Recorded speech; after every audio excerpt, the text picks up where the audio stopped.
So I released it. I was going to release him, but he'd gone that morning. He'd just gone. And then I had the guy's email, and I emailed him. I said, "Did you hear it? Did you get the pigeon?" He said, "Oh yeah, he's home. Yeah."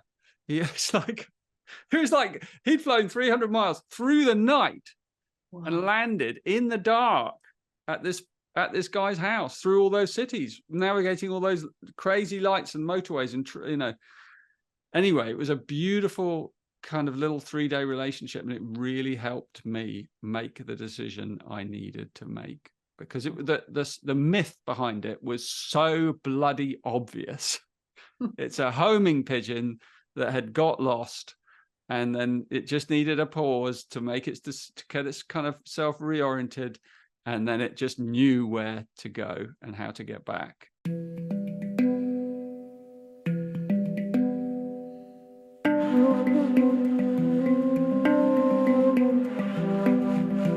Welcome everybody, and here we are, very honored and very happy to be with Rosy Aronson and Richard Rosy.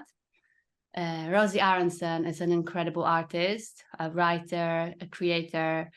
Her amazing piece of work is the Wisdom Keepers, which are 64 wisdom keepers who are incredible, compassionate and wisdom bringers to the world, and you can explore it on her website.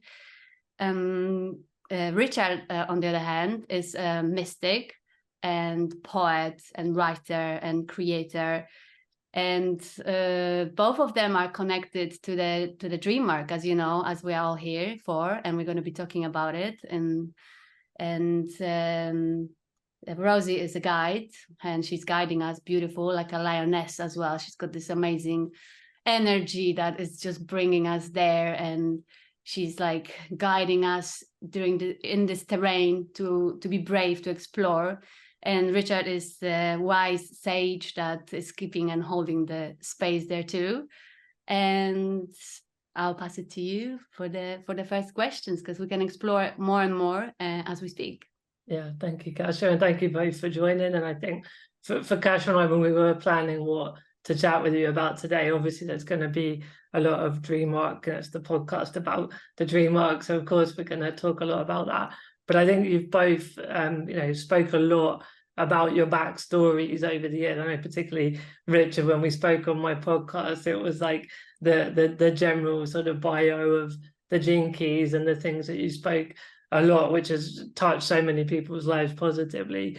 But I think what we'd really like to draw out in the first part of the podcast is how you met each other and how the Dream Arc came to be. I'm not sure that's a story, certainly, that we've heard lots in the public domain. So that's like a big one we'd love to get into.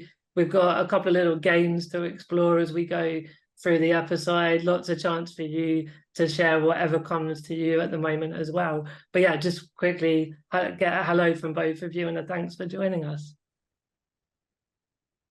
Thank you. It's lovely to be here. Lovely to be chatting alongside you again, Rosy, and looking forward to hearing what you have to say as well.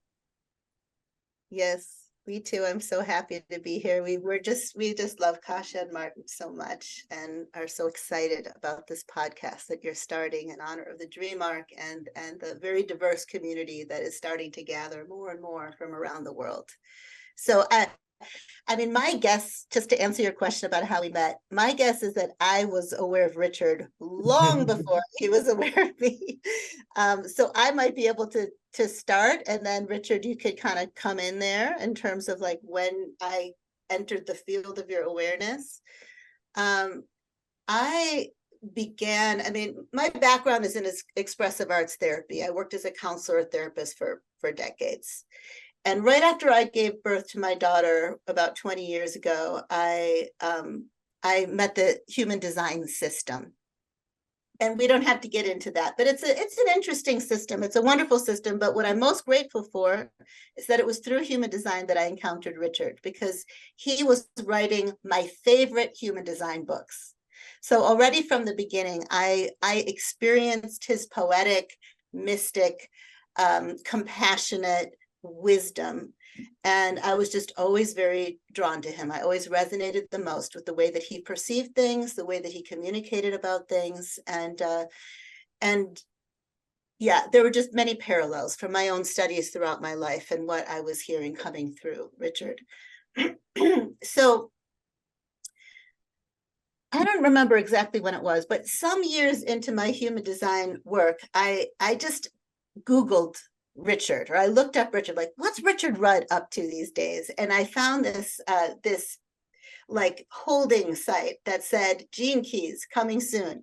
And I kept visiting that page until it started to be populated with more and more information.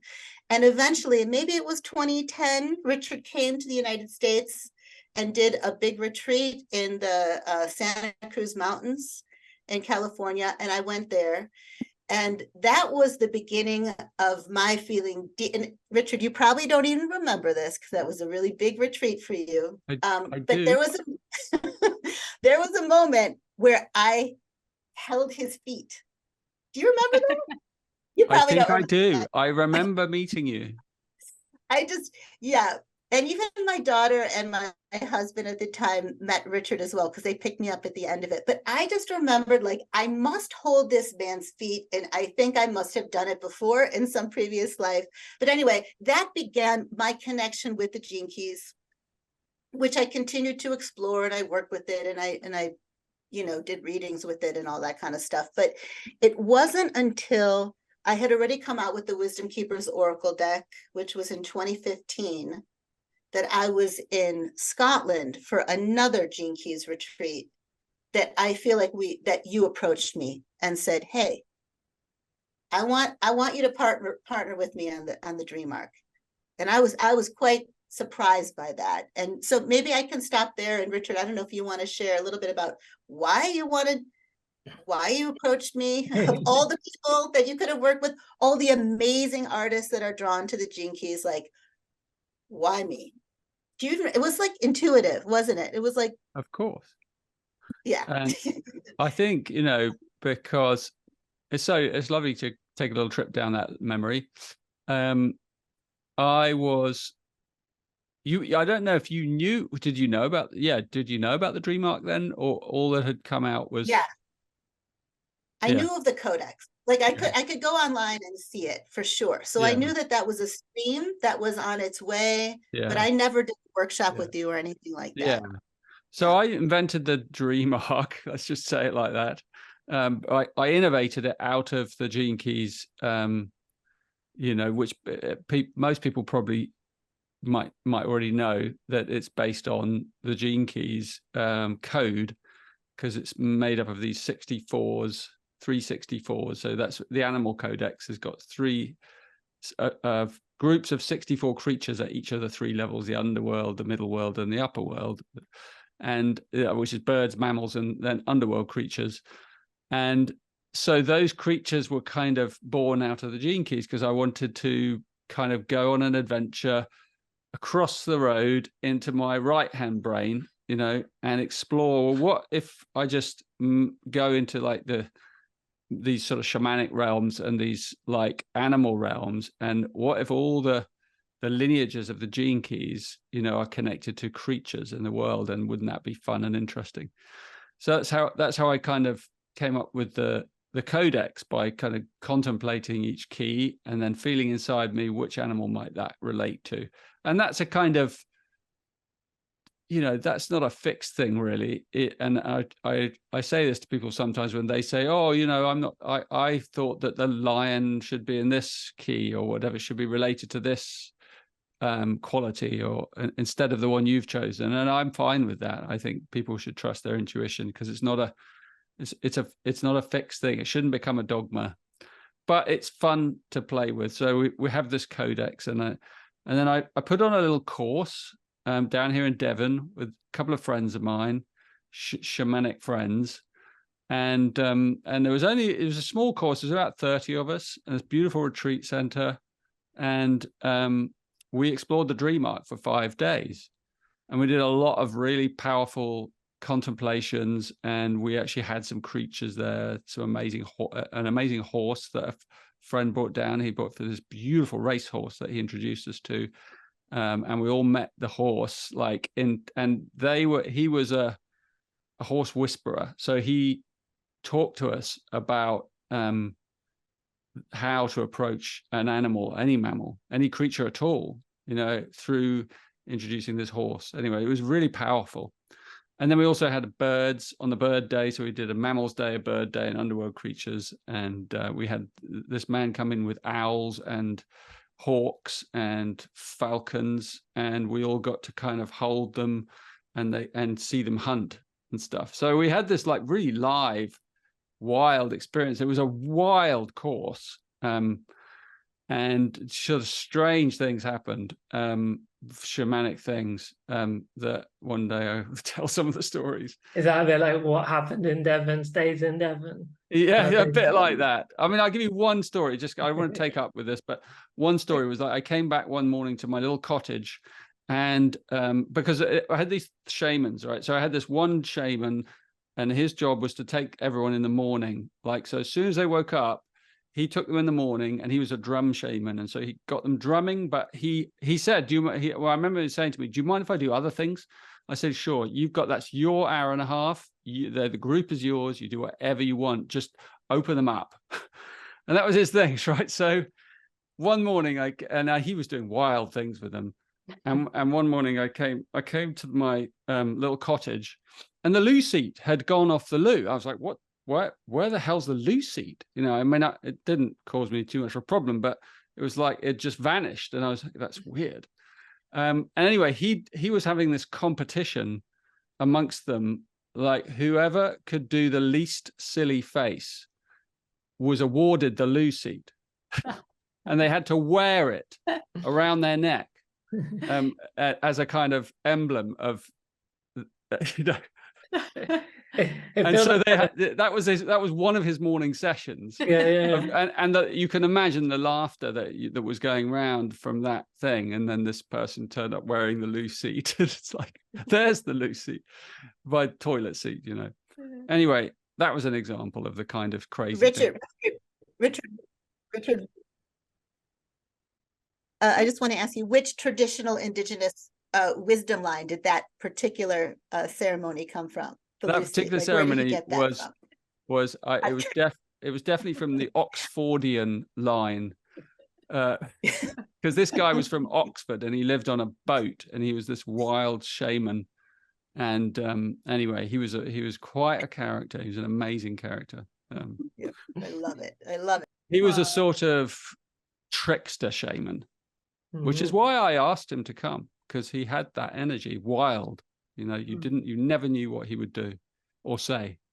Anyway, and there's so many layers to the dream arc, isn't there? And obviously you've referenced the gene key sort of being a base part, and you saw the codex and started to build out the animals. And so was this kind of first time that you were sharing it with other people? Is that fair to say? It was the first time ever, and out of that I wrote the first kind of phase of the codex, which was like an earlier phase, so now I've done more work on it, and it's got much more depth to it. And I didn't publish it then because it was just private, the people that came on that course and a few of my friends. Anyway, so I had this thing, and it was sitting there on the back burner, and then I launched into Gene Keys, and I was teaching all kinds of things. Then I met Rosy and many others at the same time. But Rosy really stood out to me, and I just thought, I basically just thought you were awesome, Rosy, and because you are. And I saw that genius in you, and the wisdom keepers, when you'd created them, that really got my attention of, God, they're so beautiful, they're so profound, they're so powerful. There wasn't really anyone else to ask, would you like to take all of those skills and wisdom and bring them across to the animal realm? And so it was that was obvious, but I also wanted to work with you out of my heart, because I just thought, wouldn't it be amazing to work with Rosy? That would just be such fun and so rewarding, and it has been, and we've become great friends. And so that was really how we met and how it all came together.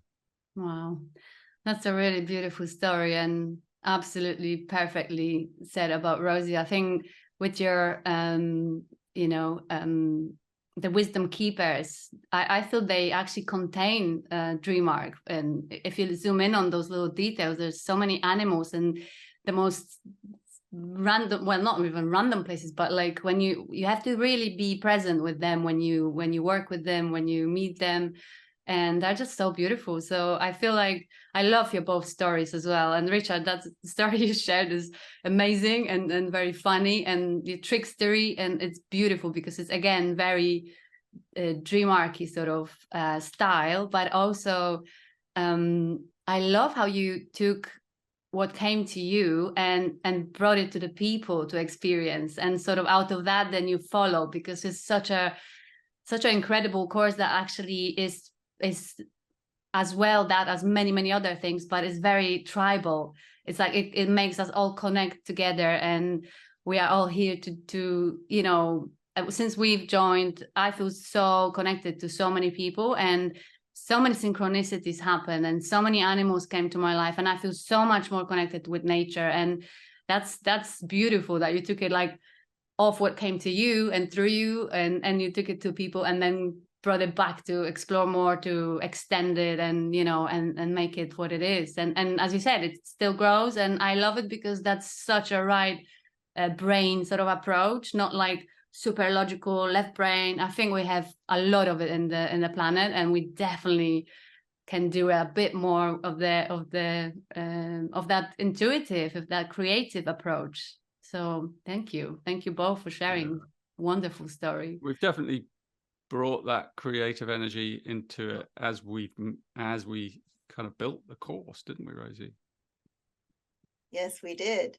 I like to think of the Dream Arc too. It's for the people and by the people. Like it is really a village effort. And anybody who's been in there or who will go in there, you'll see that, part of it is Richard, part of it is me, part of it is Elijah, our wizard, part of it is Sally, our first voyager. And a lot of it are these incredible indigenous wisdom keepers who are our guests and share their wisdom inside of the course and outside of the course, and over 120 contributors, artists like you, Kasia. And Kasia made that painting behind them. I want everybody to know that. She's amazing. Yeah, and musicians and healers and teachers and poets and writers. So it's really a celebration of creativity and the multiplicity of one. And we hope that it will kind of take off over time into the hands of enthusiastic, alive, connected human beings and animals and plants. Yes. And I feel you and we don't even know and realize what a great, huge impact it's already created. Like, thank you for noticing the drawing behind me. And I must say, this is part of the Dream Arc positive side effect, because not only when I joined Dream Arc, it's like it really awakens that child in me. And I feel this is what's beautiful, because it invites you to play constantly and to just take what comes to you and do something with it. I feel like I need to use this energy when I'm in the Dream Arc, and the creativity just comes and it wants me to do something with it. It's not anymore something I can stop. And it's so beautiful because there's the 12 categories of the animals, but you have the laughters, tricksters, healers. I mean, there's everything in there. And it's so beautiful because they can take you, it's such a vast place that can take you to so many incredible places. So thank you both and everyone involved for creating this wonderful, beautiful course. I feel like it's naturally growing in a way that we don't even know yet, but I can see and feel the reach that it's got, like even looking at myself, but on the people that I'm with and they started that. It's incredible. It's really incredible. Yeah, one thing I'd love to know, Rosy, is from when Richard sort of said about working with you on the Dream Arc, like how was that for you? Like, how did you feel at that point? And the way you've just described where it is now and all of the different people that are involved and all the amazing stuff that Kasia is reflecting back there as well. But how was it going from that point that Richard said, hey, do you want to collaborate on that, to where we are today? Because I'm sure there's been some things going on behind the scenes to get to here, right? Yes, there have been a few things that have been going on behind the scenes. I would say when he first approached me, I thought, oh, he wants an illustrator. He wants like a professional illustrator, which I am not. I am an expressive artist. I've never done something, even the Wisdom Keeper's Oracle deck with the 64 faces was not planned ahead of time. I had no idea what I was doing. It was a personal, meditative process. So this was a very new thing for me. And I think I wanted to make sure that Richard knew that, first of all, he wouldn't be getting necessarily the best artist in the world. And second of all, he'd be getting me. And I'm kind of wild in my own way. I'm very expansive. And I had a feeling about the Dream Arc that it was a collective endeavor. And I think I brought a lot of complexity to the project that may have freaked out some of the people in the financial end of and the legal end of the Gene Keys enterprise. Like, oh my God, like the contracts and the agreements and the amount of relationships that we were bringing in. So it was really like a process for me to learn to trust that his intuition, that he asked me for a reason, and then trust my intuition, that there was a reason why he was asking me, and that what felt right for me to be really bringing in was correct for the Dream Arc spirit. And it's been, years. I mean, that's where that lioness comes in. Really, I've really had to trust it, because many times I felt like, not to you, Richard, but just in general, maybe to the company, like a pain in the ass and a complexity bringer. And I've also had to kind of, I don't know, if for the people who know Richard Rudd, this is like a man who is so full of wisdom. At any moment, you can ask him anything about anything, and he's just going to like channel the most beautiful, life transforming wisdom through him. And so it's been challenging for me to be like by his side and trust that, just like everybody who does the Dream Arc or in life, like I have my own unique gifts to offer. I am not Richard Rudd. I could never be Richard Rudd, but maybe Rosy is okay too. Like maybe there's something for me to be doing. And I'm hoping too that that's one of the big messages and gifts that we're giving through the Dream Arc, is like encouraging people to trust like who you are is good enough. Who you are is needed. We need all of the voices, all of the creative impulses, all of the intuitions to make this new world that we're building together, the world that is meant to be. And so I think that's been like a character of the process I've been going through, coming into my own, trusting that what I have to offer is good enough. It's been such a pleasure to work with Richard too. Like you would think, oh my God, he knows everything, blah, blah, blah. He must want to be in control, but he really doesn't. Like Richard, you have been so trusting, so surrendered, so collaborative. Like you're just so easy to work with, so up for anything. I want people to know that. I think I'm just lazy. I think you're misinterpreting. It's laziness. No, it's not, Richard. You're a good, kind soul, and you're very relational, and you're collaborative. You're collaborative in your heart, and it's been a total pleasure to work with you. And I want people to know that, like, and he's out, like, we'll be having a meeting, and he's like, oh, I got to go feed the dogs, or, oh, I got to go take my daughter on to soccer. Oh, I need to make dinner. He's like he spans both the big, big spiritual downloads and also just like on the ground human being. And it's been really a pleasure for me to get to know you as a person, Richard. And Elijah, and I mean, I feel very blessed. So I'm growing. And the one last thing I'll say is things like this, like being interviewed, have been terrifying for me. So I feel like I'm growing. Like Richard, you're like gently pushing me out into the world and saying, you can do it, Rosy. And that's been a big part of my journey. So I'm growing like the Dream Arc. Yeah. Amazing. Can I just respond a little bit to that? Because right, thank you, Rosy, so much. And you're also a real pleasure to work with. I mean, I already had respect for you, but my respect for you has just grown so huge. And I kind of also look to you for kind of practical guidance a lot. I mean, I can't even begin to say the level of the layers of your gifts in like bringing things into manifestation and involving an entire village, an entire community, an entire world. Because it just, I think it's a good lesson for everyone in trusting their intuition. But when you do trust your intuition, like when you want to collaborate with someone, really trust your intuition, but beware that like once you start a relationship and the chemistry of the relationship and the creativity of the relationship takes over. And then you have to surrender to that, and it may not go at all in the direction you thought. In fact, it might go in a completely different direction, but it probably go in a very delightful direction, which is the case with us. And yes, it got more complicated because of your massive outreach of your imagination of bringing people in, but you were never a pain in the arse, at least not to me and anyone I work with.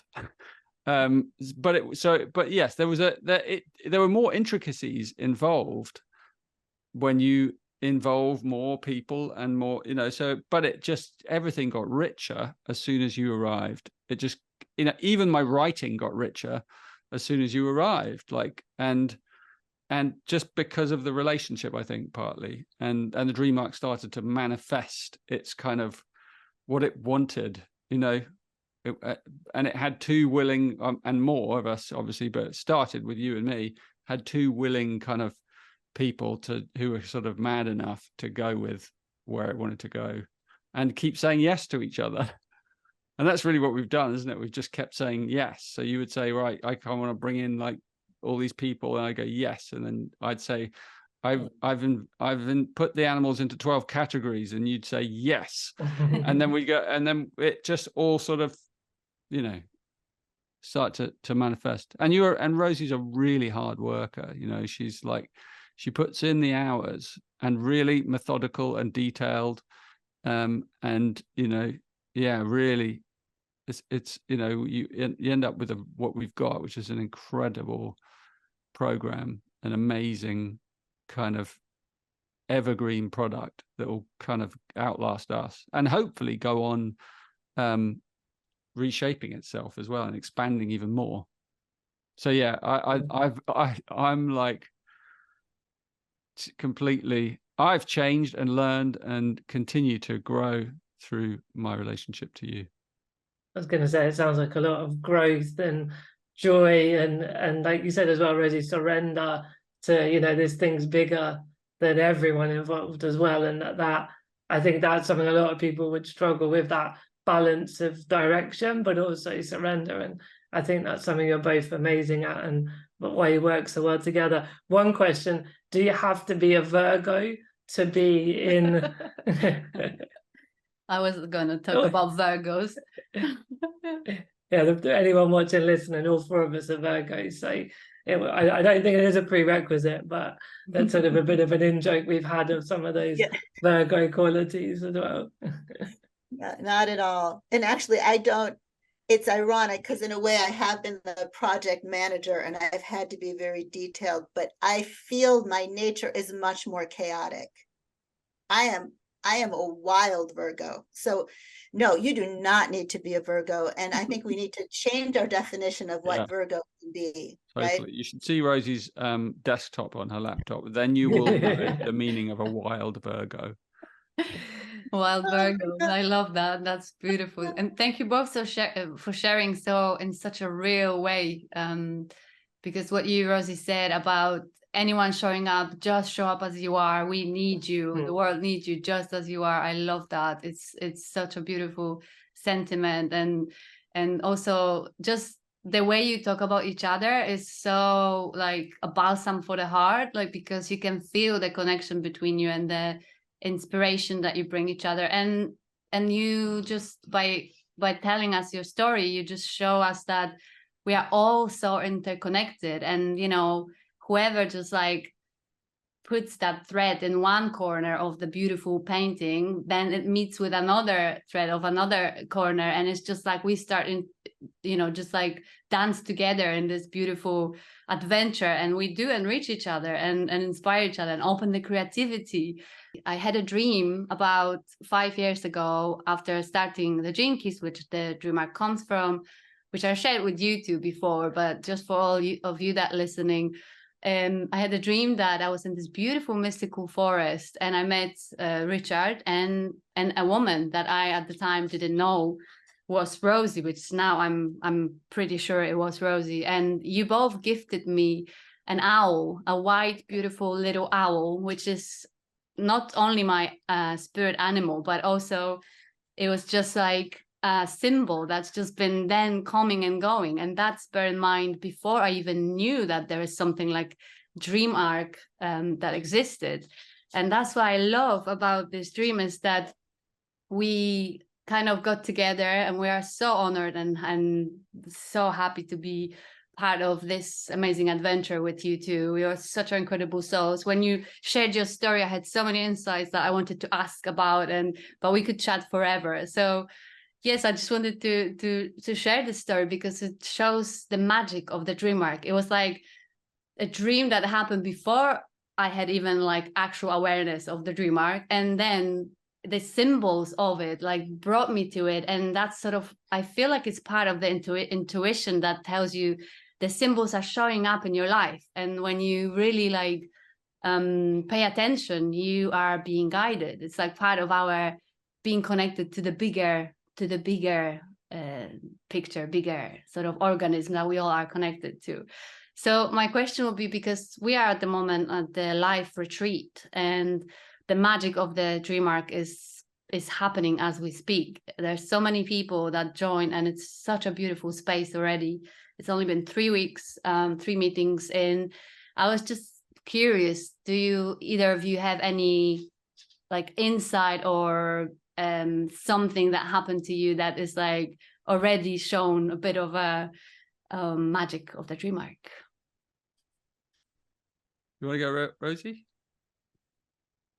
Well, you start. Yeah, I mean, I keep being asked to kind of share about spiders, because the spider is the sort of grandmother of the Dream Arc, and we call her the galactic dream weaver, and she's doing the weaving. And so spiders just keep on kind of like showing up strongly in my life since we've started. And like having discussions online and stuff with Sally, and then a huge spider just runs down the curtain right in front of me, and then as I was driving after the Dream Arc call recently, just to pick up my daughter, a spider dropped down in the car right in front of me, and big one, like you don't normally get spiders in the car, and it just keeps happening. And so I'm and they're all around me, and I've got one in my bedroom at the moment, a big one that is just sort of living in the corner, and they're just everywhere at the moment. I mean, today I'm surrounded by flies, so I think the spiders are like kind of licking their lips. But it's just, it's been incredible, like how that's been getting into my life, that the symbol of the spider. And really, and interestingly enough, I'm going really deep into like the kind of what you were saying, Kasia, about the how the symbols and the archetypes like live behind the fabric of our everyday reality, just as Jung said they do, and Plato, and how those archetypes interact with us mythically. And because at one level it might seem a bit sort of childlike to kind of do the Dream Arc or believe in all these animals, and kind of, yes, they're having an impact, but actually at another level it's incredibly, you're tuning into to a sensitivity to something in the subtle realms, in other dimensions, in wider, bigger life than we realize that we're living. And that's what these archetypes are, these myths of these animals and creatures, is the, and the gene, and these keys, the gene keys, and these 64 codex, they're mythic kind of creatures that come down our sort of lineage, and they cross our path in different ways at different times, whether through our imagination or through real life, you know, or in our dreams. And when they cross a path, when a creature crosses your path, it's a real, you know, it's a moment. You know, if you like that owl in your dream is a moment, or it might even be that, you know, a lot of people have been finding dead creatures. You know, it doesn't, in a way, at one level, it doesn't really matter whether they're dead or alive. They're crossing your path. You suddenly walking down and there's a dead bird or something, or a dead, you know, and you keep seeing dead birds. And like today, I've had magpies. You know, I had the weirdest experience, actually. I sometimes feel like we have to share these experiences so that they kind of get. I had the weirdest experience. I was in the woods. Where was I?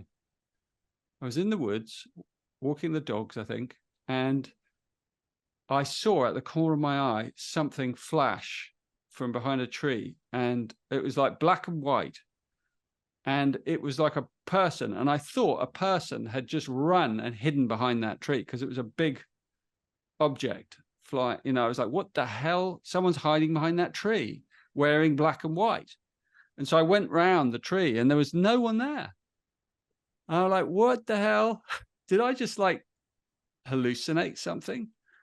And it may have been a magpie, black and white, that it may have been that flashed, or it was the spirit of something. And I don't normally have those experiences, but then magpies kept appearing all day today. And I'm in the process of writing my book on the Gene Keys lines, all the line numbers. And I'm doing the 23 line 3 tomorrow. That's the one I write tomorrow. And 23 relates to the magpie, and the 3 is the sort of trickster energy. And so these birds have been like appearing. I mean, I only made that connection, you know, earlier today, but it is quite mysterious. Yeah. How the archetypes talk to us when we're listening. And the Dream Arc, most of the time, a lot of the time, we're not listening, but the Dream Arc gives us an arena where listening is invited, you know, all the time, or as much as you want, or as, you know, to hone our awareness, our intuitive awareness. So it's a time when things can speed up, when we can get a lot of insights about the true meaning of existence, our life, where we're going next, where we've come from, perhaps where we're stuck, perhaps what we need to work on, where we need to stretch, where we've gone adrift, all those really important things. This is anyway, for me, it's a really profound tool and program and teaching. Anyway, that's my...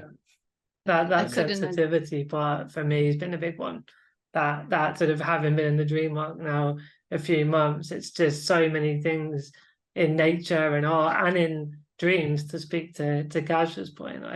I could have said a year ago, oh, I don't have any dreams and I don't sort of see much around me nature-wise, and yeah, it's just opened up so much richness and sensitivity. So very much mirror that point. Were you going to say something?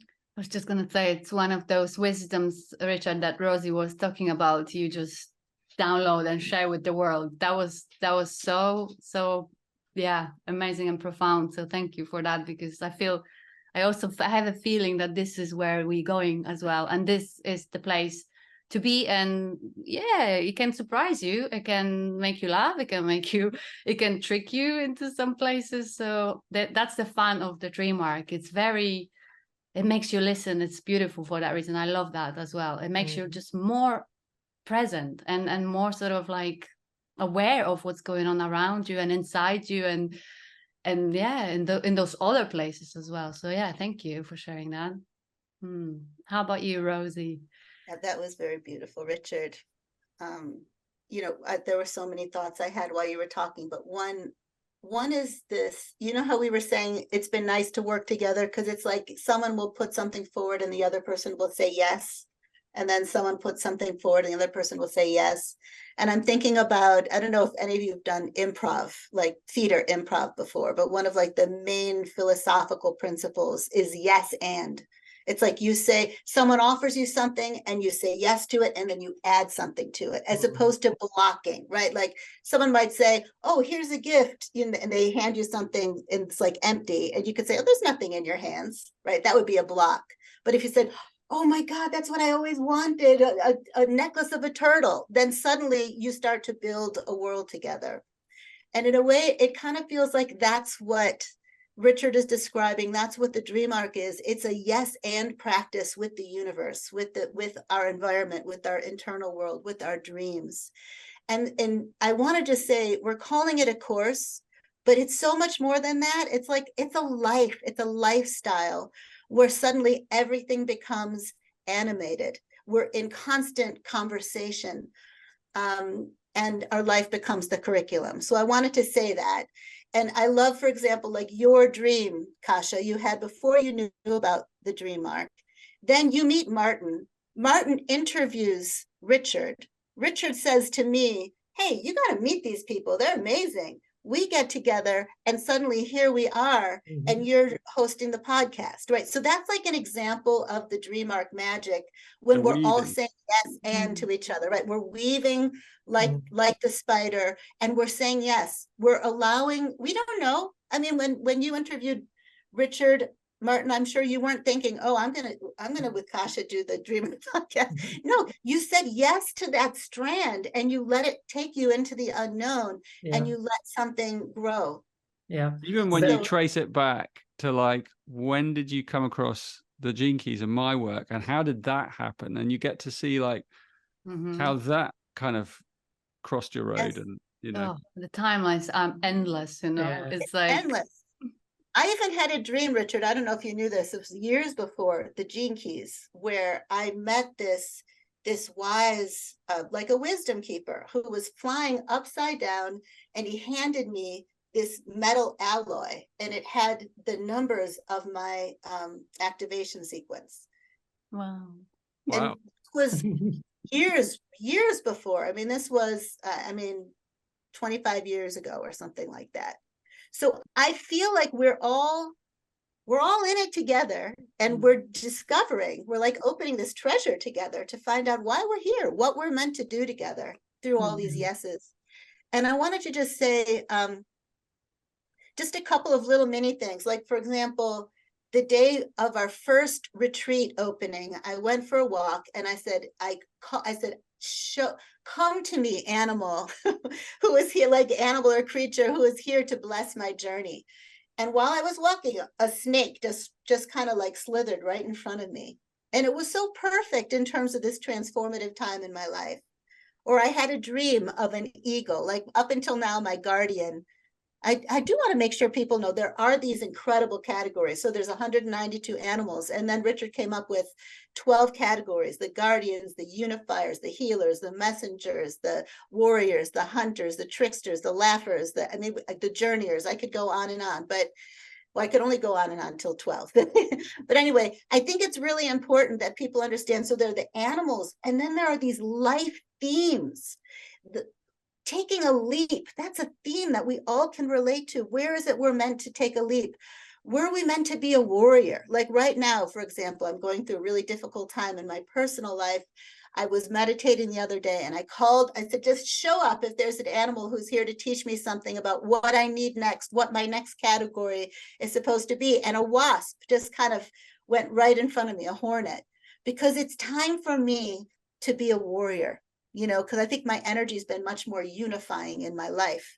And so just that alone is so incredibly helpful in the Dream Arc, just entering into these categories, and then for a period of time, going deep. Do you want to say something about that, Richard? Well, it's so powerful. Like, I just was remembering, do you remember, because this the time I first did that, and I was having a very difficult, I had a decision to make. It was difficult, it was personal. And I did that, and I said, look, I need some help. I don't know which is the right way.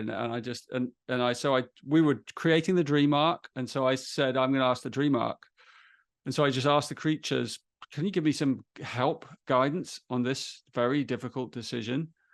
And do you remember the pigeon that arrived that evening? A homing pigeon. Yes, I do. Landed on my shed. and my wife came out and said, "There's a pigeon in your shed."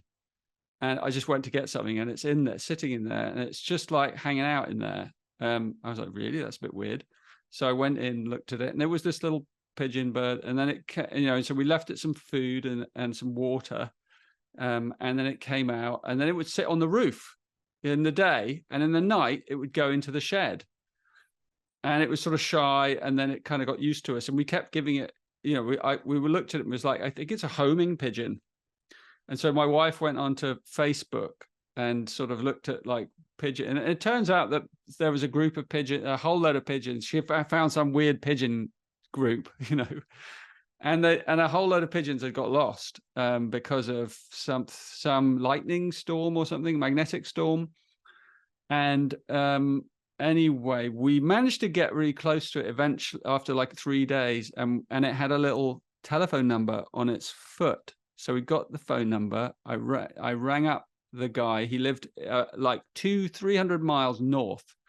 And I said, "I think I've got your pigeon." And he was like, don't worry about him.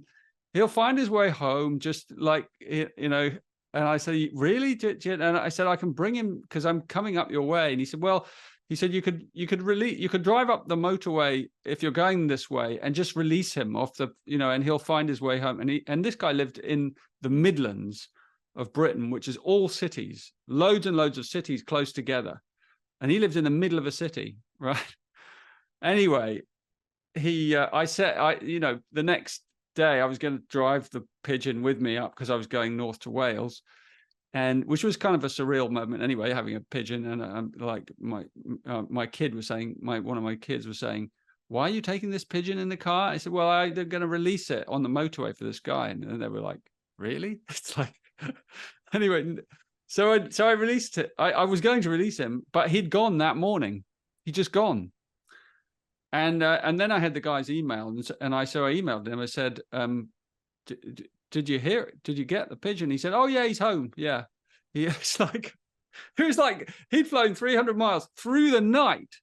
Wow. And landed in the dark at this guy's house through all those cities, navigating all those crazy lights and motorways. And, anyway, it was a beautiful kind of little 3-day relationship. And it really helped me make the decision I needed to make. Because the myth behind it was so bloody obvious. It's a homing pigeon that had got lost, and then it just needed a pause to make it to get its kind of self reoriented, and then it just knew where to go and how to get back. So it was beautiful, and there was this lovely relationship that came, which is very Dream Arc-y. Dream Arc-y, always a relationship comes with it, in some way. So I had to reach out and talk to this man and we had a relationship by email for a few days. Oh, what a lovely story. Anyway. And I love as well that you finish it with the ritual of releasing it. Like that's such a healing. I felt when you were sharing that is such a healing symbol. Sorry? Yeah. I didn't even need to, because he'd gone. I didn't have a chance to say goodbye. He'd gone in the night. It was beautiful. Oh yeah. Sorry, yeah. I had this image so strong in my head that you release him. That is just like, because I didn't need to, because I was going to, but he went. I did, in a way. That's example. You were prepared. You were prepared. And of all the sheds in all the gardens in the whole of the south of England, he chose mine. Yeah. It's just like. Okay, so Richard, one thing I just wanted to emphasize, and what I'm hearing from your story, it has to do with trust. Like, in a way, that the homing pigeon came to tell you could trust that you can find your way home, and that you know what home is. And I feel like that's kind of the invitation of the entire Dream Arc. So many of us have lost our connection. We have forgotten what home is. We have forgotten that we are in relationship with all beings, all people, the entire planet. This is why also we're inviting in these indigenous wisdom keepers who carry the tradition of remembering. And in a way, what I'm hearing from all of you, also you, Kasia, and you, Martyn, the Robin visits, you are willing to remember relationship.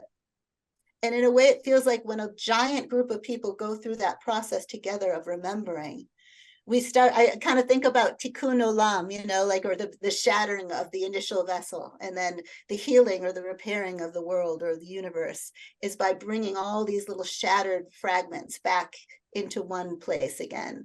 And in a way, that's kind of what I feel like we're all doing together. We're agreeing to both like remember that we are one of those pieces and we're coming back home to the one, and that we are surrounded by reflections of that one through all of our relations, all of my relations, right? So it's really, whether or not things come into your life because they have meaning, we have that opportunity or that choice to make meaning, to make relationship with what comes towards us. And in doing that, we repair the world. And that for me is what the heart of the Dream Arc is about. So I just wanted to share that. That's really powerful. Yeah, thank you for sharing that. Thank you. Okay, shall we play a little bit? Yeah. In a Dream Arc style. Yeah. Let's do it. So yeah, you're going to talk through.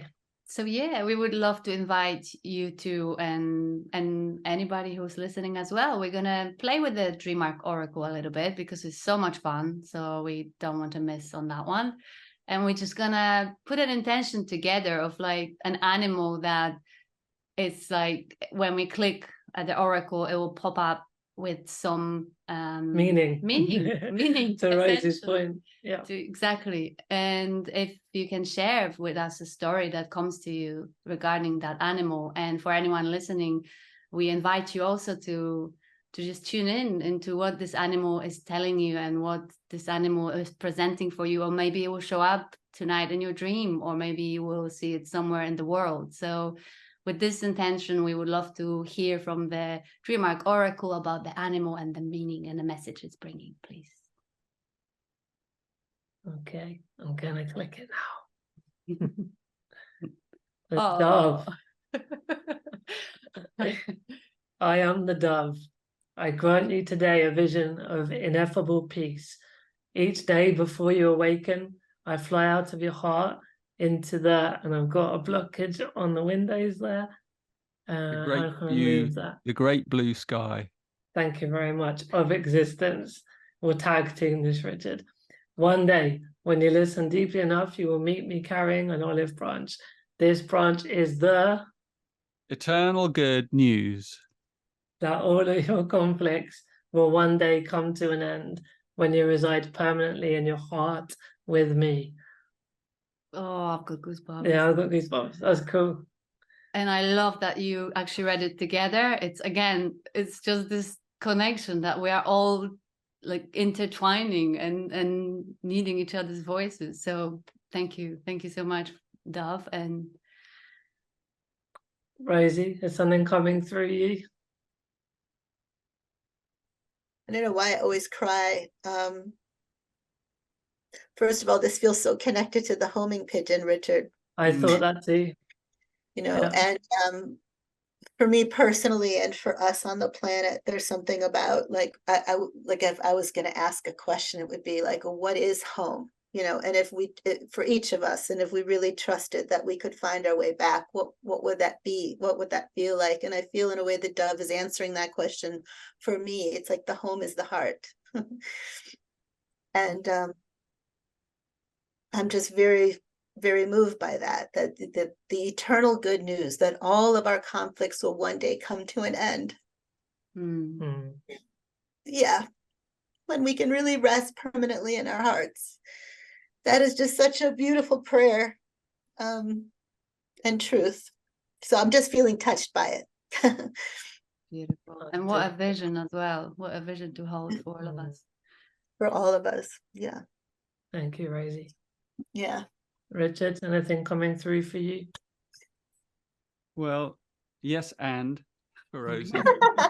I think, that's because the Dream Arc for me is it's all about creativity, really, and not just the Dream Arc, but life. If there's a purpose to being here for humans, it's to learn to kind of direct the creative current, we can direct it in so many different ways. We can direct the creative current into politics. We can direct the creative current into music, into the arts. We can direct it into engineering and science. And, you know, it's all about kind of how we do it, but also the intent behind it. And if our intent is to create a world of peace, then that's a beautiful thing to put into the current, you know, because then the current has meaning and purpose, and it's doing what it's designed to do, which means it will thrive. Whatever you do will thrive if you put that selfless intent. If you kind of have a vision of peace and you really believe in your heart that you can add to that peace, then your creativity knows no bounds. You can do anything. Anything's possible. So I feel the same. What Rosy said is about love. And for me, like, my personal request was like to understand better the laughers, you know, which I'm in the category of the laughers. And I think that's also like one of the things that brings us peace is being human and being together, laughing, you know, laughing at ourselves, laughing at our busyness, laughing at, you know, all the kind of effort we put into things. And so in my work and business and everything I'm doing, I'm constantly asking that question, like, you know, like our leadership team, the Gene Keys leadership team, are going to the Isle of Ibiza in a couple of weeks for you know, to have meetings and to do a little event that I'm doing there. But we're also having 5 days to do nothing, right? Which is such a luxury for all of us. And so they're unstructured days just to be together and to be with some other friends. And that is like to co-create what life is all about, you know, which is, I'm sure we'll do a lot of laughing, you know, we might do some crying, I don't know, but, you know, those two are next to each other. And I feel like it's really important that we make time just to be, you know, just to have those human qualities of sharing, listening, being with each other. And because that's when we feel the peace, that's when we feel at peace. That's beautiful. Yeah. So I think, you know, we have to do that, all of us. You know, it's like, it's what the sloth is about in the Dream Arc. You know, it's to remind us to just be a bit more. It's to remind us, like, you don't need to have this question answered. You know, you really don't. It's like, you can just leave it unanswered, or you can contemplate it and an answer will come. It's funny you're saying that, because the final part is around the gift for the toolbox. And the idea is on every episode there'll be a gift from the guest, and we'll collate that. So that's the format of this gift. But you've both given so many gifts already in this chat. I kind of, like, to your point, maybe this one is unanswered. It kind of, that sort of was hanging in the air without being over practical. But I think we will throw it to you both. Is there something you would like to leave everyone with on this podcast? And that can be referring to something we've said already, if you feel that stronger. But yeah, that's the final part, and you can choose whether that's unanswered or not. Well, Rosy, you know, Rosy is such a master of, like, engaging people in so many ways. So I'd love to hear what your creativity suggests. Oh my God, a little pressure there. Go, Rosy. Well, first, let me just say what came to me was, I was listening to an interview of Mark Nepo. I don't know if you know him. He's an author, the other day, and he was talking about a very famous Talmudic, like a mystical Jewish quote, which is, "Why ruin a perfectly good question with an answer?" That's it. Yeah. Right.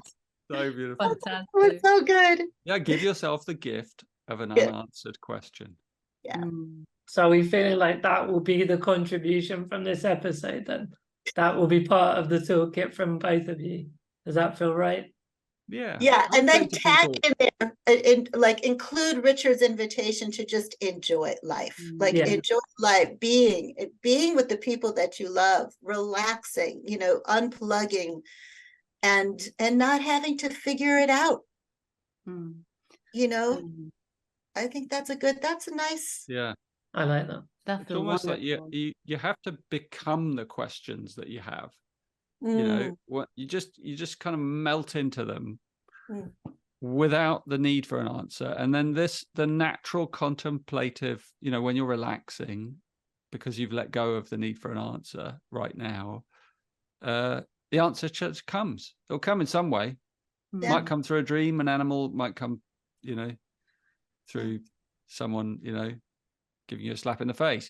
Who knows? But bit of trickstery there as yeah, well. but it'll That come. does happen. It'll come when we listen, when we're present and we listen.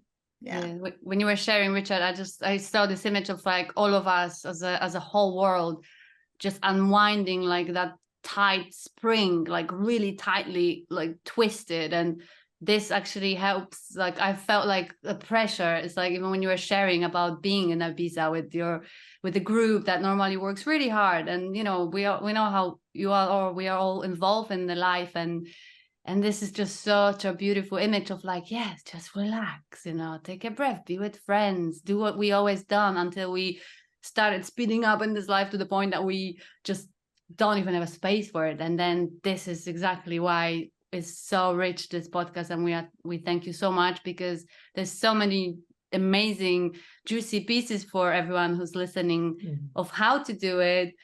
There are tools there and all the pieces of wisdom that you shared. So we are so grateful for you both, for what you do to this world and for this world.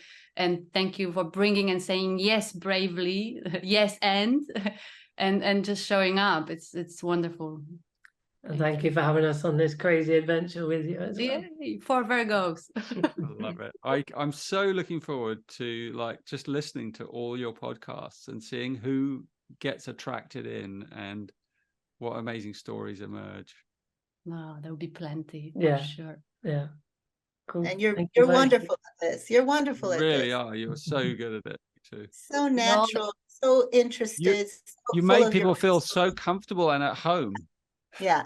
Yeah. So lovely to hear. Yeah. And we love the image. We have a candle. I keep forgetting, maybe in the next one we just say that for anyone, we just want to invite everyone to gather around with us around this space for storytelling, because that's essentially what we do here.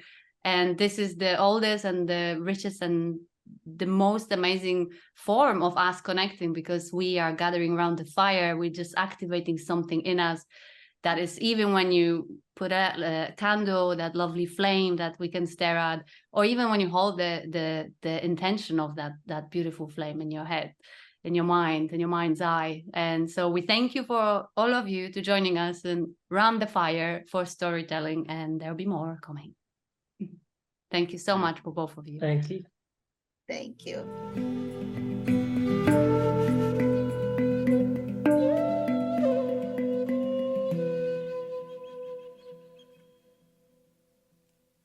By the way, you Martyn, you just keep looking to me like you're in Star Trek outfit, like your thing is there and you've got the little thing there, and it's just, but it just makes me look, for some reason you look like you're off the Enterprise.